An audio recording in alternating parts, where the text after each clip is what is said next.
Good evening, everyone. Welcome back to Believer CS Academy, Bengaluru. This is the everyday news analysis session. Today, we will be discussing some important topics or articles from various newspapers, The Hindu, Indian Express, and Down to Earth, and PIB. So, this is the first article for the day, that is bilateral investment treaty with a bit of change. So, this treaty is talking about ongoing discussions between India and UAE regarding bilateral investment treaty. So, we'll understand what is bilateral investment treaty first, and then we will understand what is given in the article. So, the news it is in the bilateral investment treaty between India and the UAE signed earlier this year has recently been made public.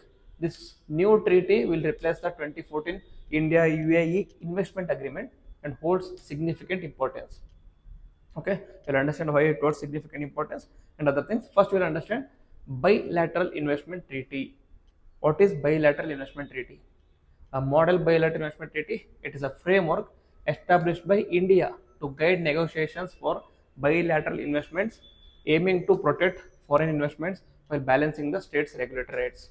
So it tries to protect the rights of investors as well as the rights of regulatory rights. Okay, regulatory authorities. It emphasizes clear definitions, remedies, and limits on the investor and state dispute settlement claims. Okay, what happens here is bilateral investment treaty. So this is India and this is UAE. Suppose there are investors from UAE that want to invest in India, and the investors, they have their own certain rights, they have their own certain expectations, they have their own ideas.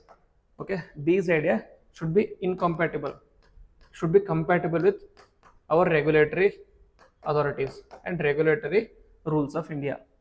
And in case there is a dispute settlement, between investors of another country with the Indian regulatory authorities, then this dispute settlement would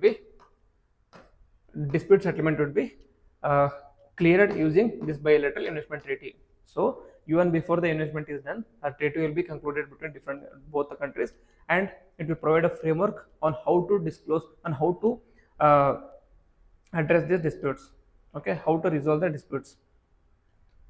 So this is about BIT. First, you'll understand background for 2024 BIT. The 2014 India UAE Investment Treaty, which was known as Bilateral Investment Promotion and Protection Agreement, was established to enhance economic cooperation and investment between India and UAE. Again, all the investment treaties aims to enhance the investment between both the countries. The treaty was aimed to create stable and predictable investment for both the investors.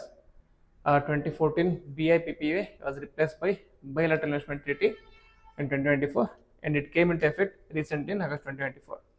This new BIT introduces changes aimed at improving balances between regulatory bodies as well as investment. So, what are the implications of India's revised model BIT for foreign investors? Okay, so why it is so different? First thing is, it provides enhanced investor protection. Okay, it is focusing on protecting the investors' money as well as their rights. So new BIT aims to provide greater protection for foreign investments by balancing the state's right to regulate. This is expected to boost the investor confidence by assuming minimum standards of treatment and non-discrimination. Okay, so obviously this is going to improve the investment or foreign direct investment into the India, which is again going to improve the GDP of India, and it is again going to improve the FDIs. So it is a virtuous cycle which is between FDIs and foreign investment. Second one is quick access to ISDS. The reduction of local remedies exhaustion period from 5 years to 3 years allows the investors to access international arbitration more quickly if the dispute arises, potentially making India more attractive destination for foreign investments. Okay, so whenever there is a dispute, initially there will be a local remedy within India. Okay, local remedy by the local courts and local authorities. In case they are dissatisfied, they have the option to go for international settlement. Okay, that is ISDS, international dispute settlement authority. Okay, that is the international settlement. They have the opportunity to go to the foreign investment international settlement. Initially, the period was 5 years, but now it has been reduced to 3 years, meaning initially they had to wait for 5 years. Okay, they had to wait for 5 years or till the local remedy is completed, and then they can go to the international settlement. But now this has been reduced from 5 to 3 years, so it will be more attractive for the investors. Okay, and then a clearer definitions and reduced discretion. By refining the definition of what constitutes an investment and removing the subjective criteria related to the significance of investments for the host to state development, the BAT reduces arbitral discretion, which can lead to more predictable outcomes in the dispute resolution. Okay, this is about, it provides clear definition so that there is no ambiguity. Okay, it reduces ambiguity and it provides clarity. Okay, and then how does India UAE BIT depart from the model BIT? There are model BIT and there are India's like India UAE BIT. How it is different from model BITs? So exhaustion of remedies, local remedies. India UAE BIT reduces the exhaustion period from 5 to 3 years. Modally, it is 5 years. This reflects India's responsiveness to concerns about lengthy legal processes in its judicial system. Okay, in Indian judicial system, it takes more time for clearing these disputes. So India says that instead of focusing or instead of depending only on the Indian local judiciaries, you can have the option for international settlement just within 3 years. And then removal of significant criteria. This BAT omits the requirement that investments must significantly contribute to the host state's development, a criteria which is present in the model BAT.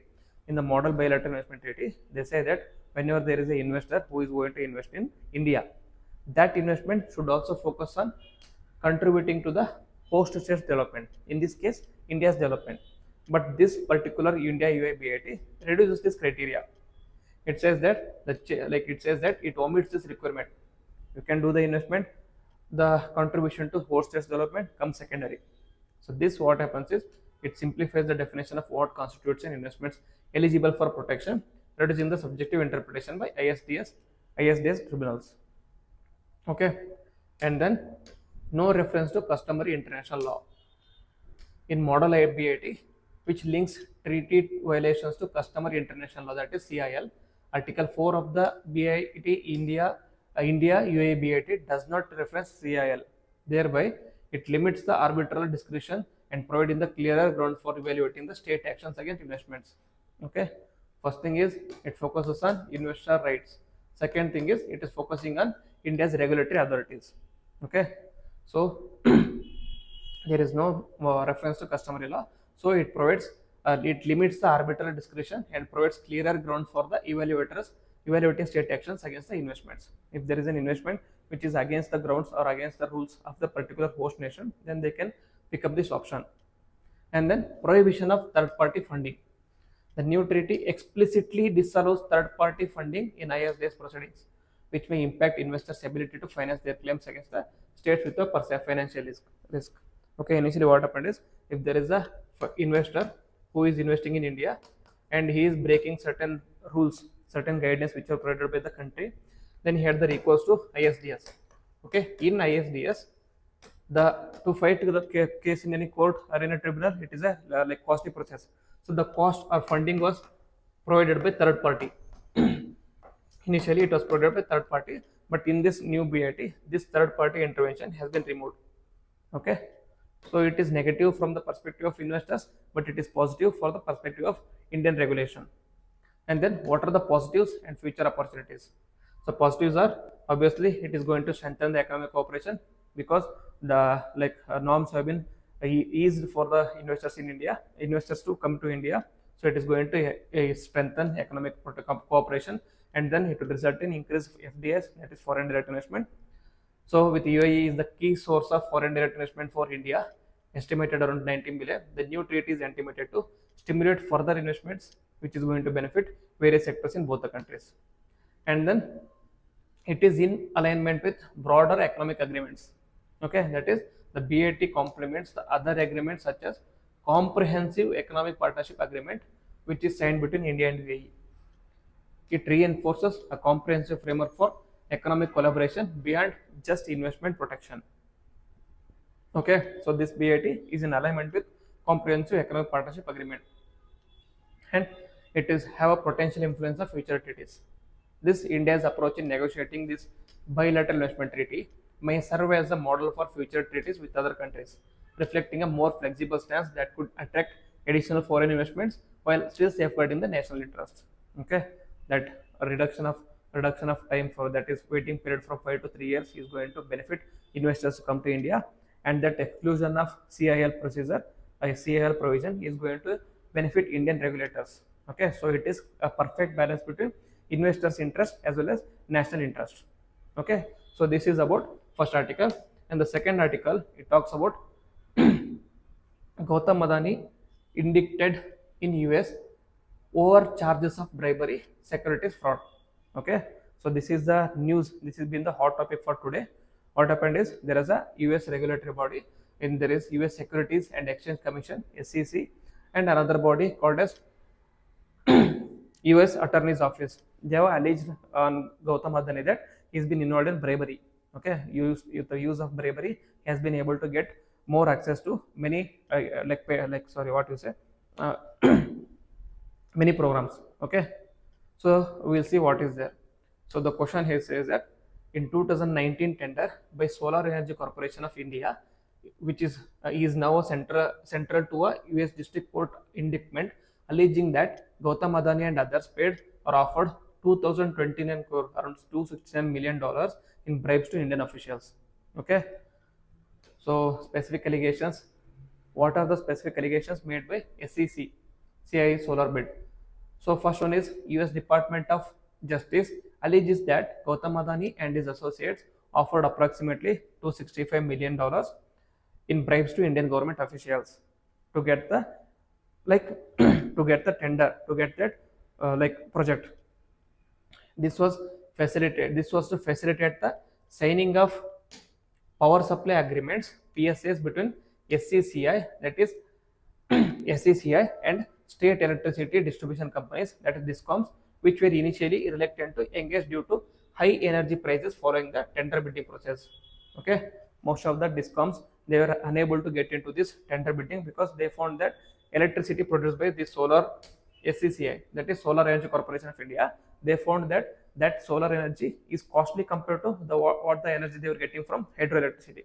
As a result, they were reluctant to get into this tendering. But after the meeting, or after the allegations that they have paid this amount to government officials, the DISCOMs agreed to this one. So this is allegation. And second one says that failure to secure agreements, that is after SCCS awarded the tender, which included 12,000 megawatt of generation of capacity and 3,000 megawatt of module manufacturing capacity, it struggled to finalize the PSAs with DISCOMs. Okay, there have been, even after giving the agreement, there have been struggle between DISCOMs and power supply agreements. Okay, and this initially jeopardized the lucrative letters of awards that Adani Green and Azure Power expected from the project. Both companies were involved. Adani Green and Azure Power, which is a Delhi-based company, both were involved in transferring the electricity provided by renewable energy, that is solar energy in this case, to the DISCOMs. And so, how has SCCA's role in the solar bidding process been scrutinized? Okay, so SCCA is a government authority. Okay, SCCA is a Solar Energy Corporation of India. It is a government authority and it is a government-based company. If the government-based company is involved in such kind of businesses, how it is going to impact the issues? Okay, so they are saying that. So before that, you'll understand what are the challenges faced by the Adani government. Adani. Okay, so first one is the SCCA's difficulties in finding the buyers stemmed from DISCOM's reluctance to join PSA. That already situation created fertile ground for alleged corrupt practices as companies sought alternative measures to secure contracts. Okay, because DISCOMs are reluctant, now the companies sought an alternative measure, that is to bribe the government officials. And then it is also having impact on credibility. The allegations have raised questions about SCCA's operation integrity and its effectiveness in managing large-scale renewable energy projects, potentially undermine the public trust in government processes related to renewable energy procurement. Okay, so these allegations that the government company as well as Adani company and Azure company have been involved in bribing, this is going to have an impact on public trust. Now the people will become reluctant to procure electricity from green energy. So this will have a negative impact. And then immediate follow with indictment of Adani group chairman. Okay, so what happened is these allegations were announced. These allegations were declared by the US US like US court as well as SCCI. So now what was the impact of this one is financial impact. So Adani Group cancelled 600 million bond offering intended for the foreign currency loan repayment. They have cancelled this one, and shares of Adani companies have dropped significantly, with Adani Green Energy losing 18.76%, and Adani Energy Solutions falling by 20%. Okay, and totally Kenyan president. Okay, this implication not only impacted India and USA relations but also impacted other projects of Gautam Adani also. That is, Kenyan president has cancelled 736 million like PPP deal with Adani Group to construct power transmission lines after indictments. Okay, Kenyan president is now reluctant, or he is averse to the idea that Gautam Adani has taken the project in Kenya. So, what are the potential repercussions for Indian renewable energy sector is? So, it is going to impact investors' confidence that it could deter the foreign investments in Indian renewable energy sector, as the potential investors may view these allegations as indicative of systematic corruption within the industry. They may see that such a big company such as Adani is involved in government cooperation. So many of the foreign investors who want to invest in solar energies or green energies may think twice now, okay, before coming to India. And regulatory scrutiny. The increased scrutiny from regulatory bodies, both domestically and internationally, may lead to tighter regulations over certain bidding processes in the renewable sector. Okay, now that the like someone has made allegations, now what are the countries involved in these kind of tender or contract awards, they will be put to more scrutiny. Okay, so that there is no bribery or there is no allegations or such. And market dynamics, if proven true, these allegations could disrupt the existing contracts and lead discoms to reassess their engagement with solar projects, particularly if they fear further legal ramifications or reputational damage associated with such contracts. Okay, with this, even discoms will think twice now before getting the contract from solar energy sources. Instead, they will go to the traditional hydel power projects. And then, what will be the long-term impact of policy? That case could catalyze reforms aimed at improving the transparency and accountability within the government procurement processes for renewable energy projects, potentially reshaping how the future tenders are conducted. There can be policies which can bring certain scrutiny in these tendering processes. That is a positive, but still it is just an allegation. It is just an allegation made by US court, which is again similar to the Hindenburg policies. So we have to wait and see what will be the final outcome of this one. So what should be the way forward?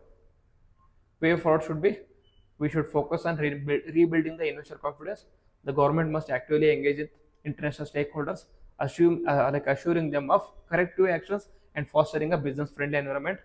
And then we should strengthen regulatory framework. That is, India should enhance transparency in renewable energy procurement by establishing robust anti-corruption mechanisms, independent committee oversights, clear guidelines to prevent undue influence in tender process.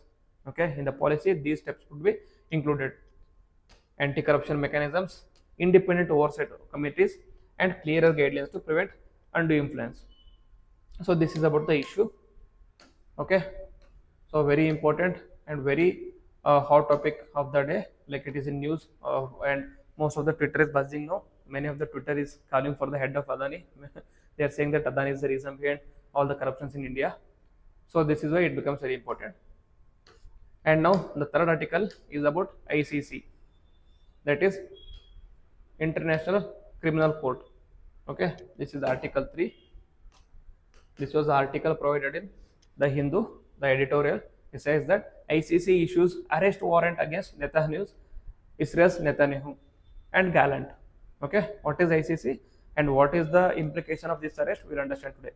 So, International Court of Justice warrants against Israel Prime Minister Benjamin Netanyahu and a former Defense Minister Yoav Gallant and Hamas leader Mohammed Diab Ibrahim al-Masri for alleged war crimes and crimes against humanity. Okay, so the allegations are on both Israel as well as Palestine, Hamas, but the news articles will focus morely on Israel because it is like a victory for their people. So this follows ICC prosecutor Karim Khan's announcement on May 20, seeking warrants for the crimes linked to October 7 Hamas attack on Israel and Tel Aviv's military action in Gaza. Okay, this present Israel-Palestine conflict. It all started in October 7 Hamas attack. Okay, October 7 Hamas attacked on Tel Aviv. As a result, Israel start Operation Sword something, and as a result of that, the retaliatory military action by Israel has also led to many losses and many destruction. So the charge is not only against Israel but is also against Hamas. So ICC has said that it has issued arrest warrant. Okay, what have Netanyahu and Gallant been accused of? Okay, ICC accused Netanyahu and the Gallant of war crime of starvation and crimes against humanity, including the murder, prosecution, and other inhumane acts. And then it alleges that they intentionally deprived Gaza civilian of essential resources like food, water, medicine, fuel, electricity from October 8 to May 20, 2024. Okay, almost for 6 months they have been they have made citizens of Gaza suffer by not providing them the resources such as food, water, etc. Additionally, by restricting medical supply, including anesthetics, they are accused of causing great suffering to those in need of treatment. So these all comes under war crimes. Okay, war crimes. You might say, okay, it is all common in war, but it is not. It should not be common in war. War should be fought on the just ideas. Okay, there is a theory called as just war theory. Okay, the war should be fought only if it is absolutely necessary, and here it is not sure whether it is necessary, but whenever the war is fought, it should make sure that the citizens or the common men are not hurt or not harmed under the garb of war. So but what is happening here?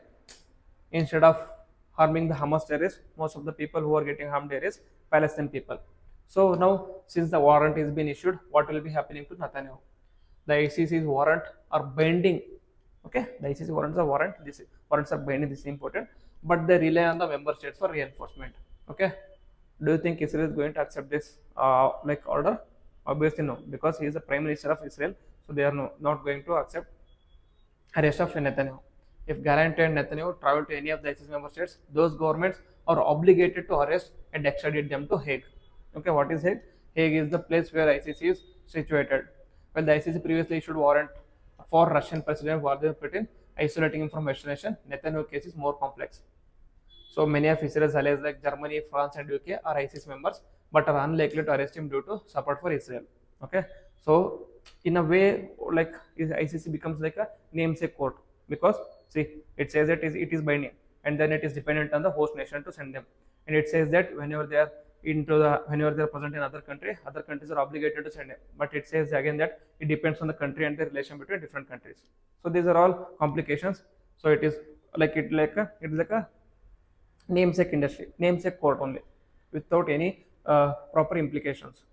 And then the warrants are just morely as a just moral victory for Palestine, increasing the international pressure on Israel and limiting Netanyahu's travel without causing diplomatic embarrassment. Okay, it is just a moral victory for Palestine, you can say, because there is no way that Netanyahu is going to be arrested by either Israel or Israel's correspondents or Israel's friends. Okay, so it is just about this one. So what is important for UPSC is what is International Criminal Court. International Criminal Court, it is a permanent court to prosecute serious international crimes committed by individuals. It is a permanent court. It tries crimes such as genocide, war crimes, crimes against humanity, and aggression. And the court was established to fight global impunity and bring justice to criminals under international law, regardless of their rank or stature. And it is different from the United Nations International Court of Justice, which is also present at The Hague. Okay, there is a distinction to be made between International Criminal Court and International Court of Justice. International Court of Justice, it is a agency of United Nations, but this is different. International Criminal Court is different, but both are present in Netherlands, The Hague.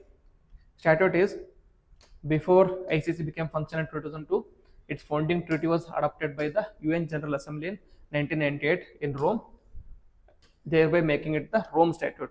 Okay, statute is called as Rome Statute. Membership, to become a member of ICC, or state party to the Rome Statute, countries have to sign the statute and ratify it under their respective legislature. Not only just sign the statute, they should also ratify, meaning they should bring legislation within uh, legislation in their own country. Okay, 124 countries are currently members of ICC, with African countries making up the largest bloc. Notably, the countries including India, China, Iraq, North Korea, Turkey never signed the Rome Statute. Okay, India is not part of International Criminal Court. This is very important. India, China, obviously Iraq, North Korea are never going to sign these kind of treaties, because if they sign these treaties, they will be the first one to be arrested under this one. And Turkey has also never signed the Rome Statute. Whereas USA, Russia, Israel, Syria have signed it, but they have not ratified. Okay, and then its functioning is that there are judges and prosecutors. The judges carry out investigation through Office of Prosecutor, and it has total of 18 judges.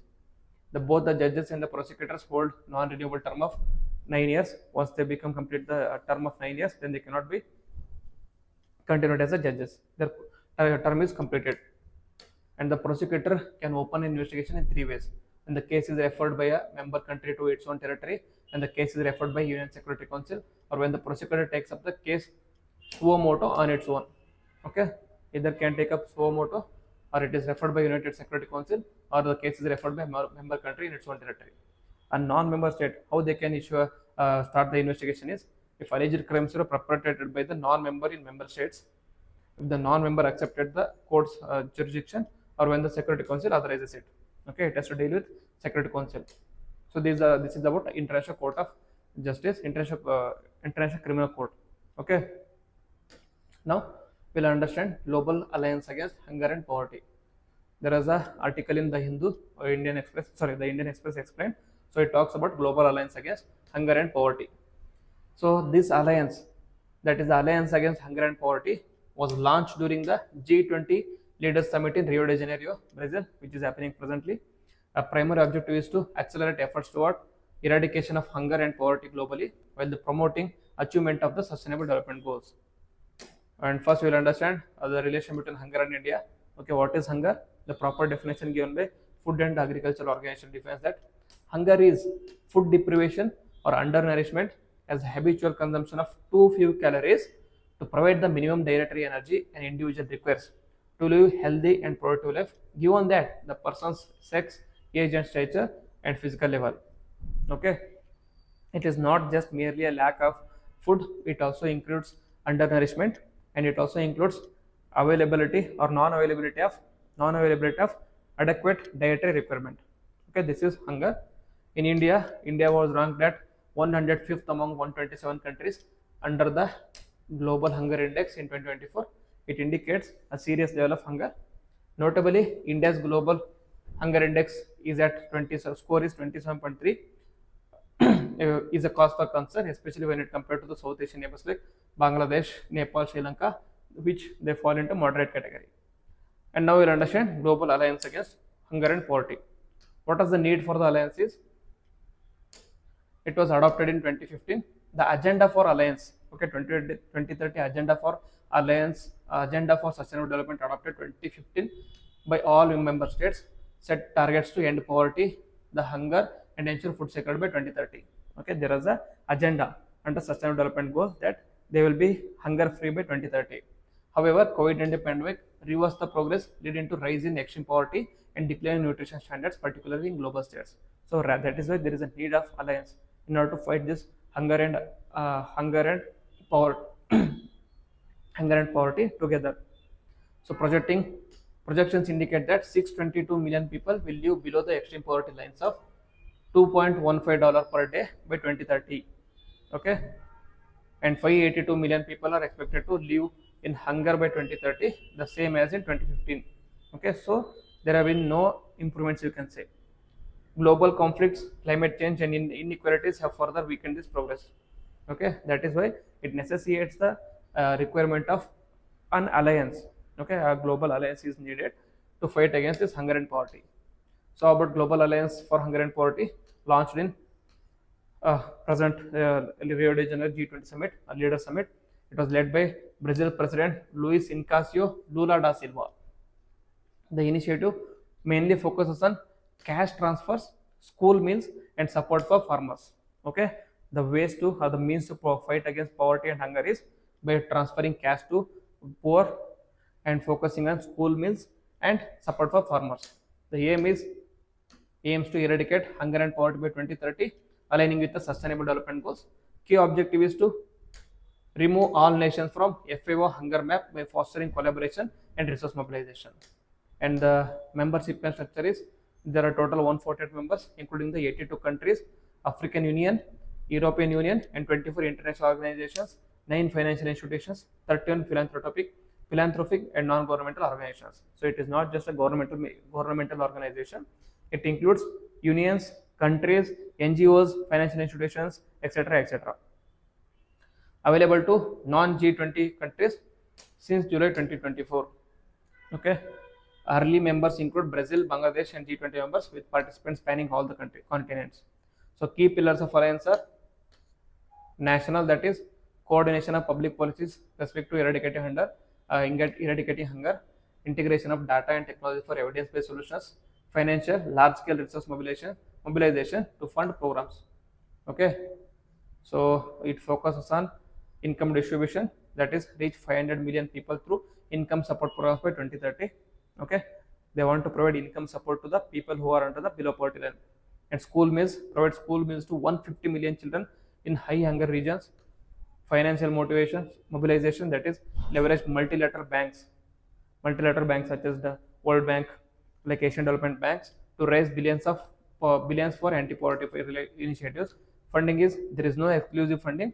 It relies on the contributions from member countries as well as multilateral banking such as FAO, multilateral banking such as World Bank, and other institutions such as FAO, UNICEF, and other things. And estimated to be operational cost is around 2 to 3 million annually. And the technical office, it is based at FAO with functional autonomy. And the activity, it is expected that the headquarters of this alliance will be based in Brasilia or any other global south country. Okay, it is focusing on global south of the world. So the headquarters will be either in Brasilia, that is in Brazil, or any other country. So there will be key activities such as a regular summit against hunger and poverty, creation of high-level champions councils to oversee alliance activities. Other features include sharing of best practices among member countries, etc., etc. Alliance act as a matchmaking platform connecting countries in need of donors and support organizations. If any country is in need of support, if any country is in need of cash transfers, they can be connected with the NGOs or support organizations. Okay, so this is the importance of global alliance.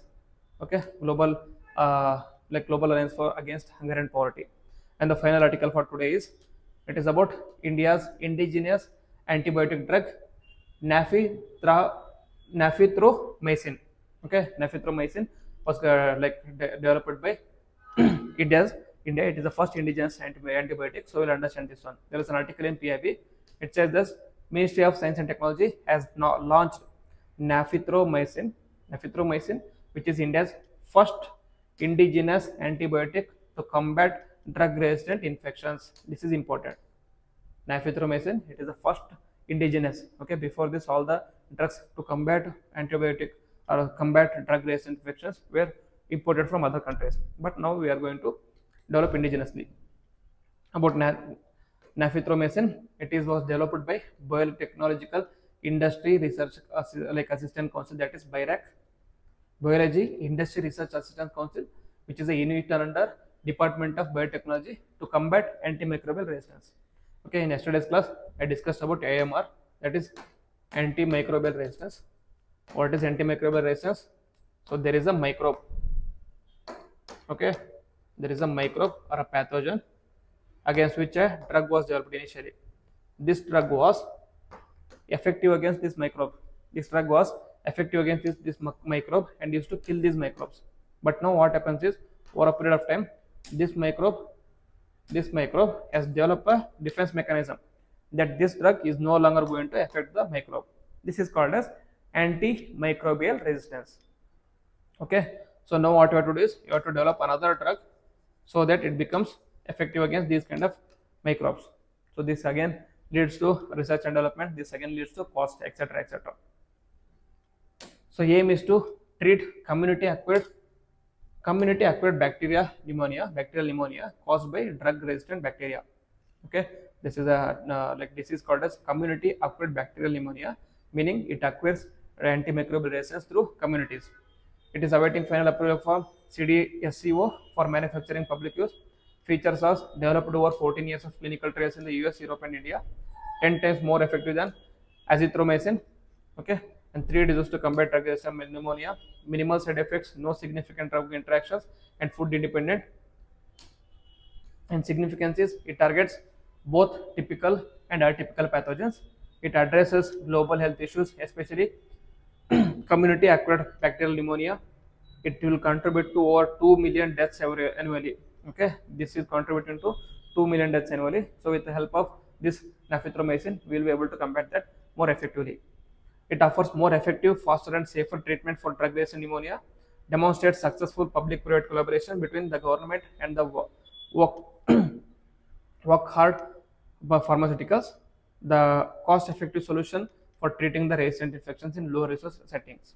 Okay, so what you have to understand here is nafithromycin and its importance is it is going to fight antimicrobial resistant drugs, especially CABP, and it is the first indigenously developed antimicrobial drug. So these are the articles which we discussed for today. Do make important points in your notes and do write about important data in your notes so that you can use it in your mains answers. And certain points such as nafithromycin can also be asked in the UPSC prelims. So do you have a certain idea about this one? So if you have any doubts, do write in the comment box. If you like the video, like it, share with your friends, and also comment on the video. With this, I will end the video. Jai Hind.